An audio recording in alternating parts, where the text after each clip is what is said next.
আমরা যেই মেন রোডের সামনে চলে এসেছি আর দেখছি এদিকটা কতটা ভিড় আজকে, তাই আর কি করব। তারপর আমরা প্রথমেই চলে গেলাম এই দোকানটাতে, এখানেও হালখাতা করতে গিয়েছিল আর কিছু জিনিসপত্র নিয়ে এলো।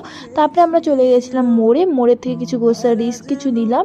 ভালোবেসে আলো জেলে মোড় থেকে বেরিয়ে আমরা চলে গেলাম সোজা ডক্টরের কাছে গিয়ে আমি ভাবছি কি না কি বলবে আমার রিপোর্ট দেখে। ডক্টর বললো যে না বেবি ঠিক আছে, আমারই একটুখানি শরীরটা একটু উইক, কারণ আমার এদিকে একটু ব্লাডটাও কম আছে আর এদিকে আমার প্রেশারটাও খুব লো। তারপর আর কি আমি খুশির খবর শুনে আমরা দুজন মিলে চলে এলাম রেস্টুরেন্টে খেতে।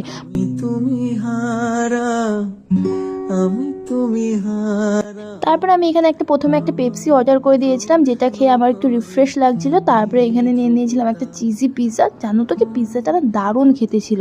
আমরা দুজন মিলে খুব এনজয় করে পিৎজাটা খেলাম। তারপরে বাড়িতে চলে এলাম।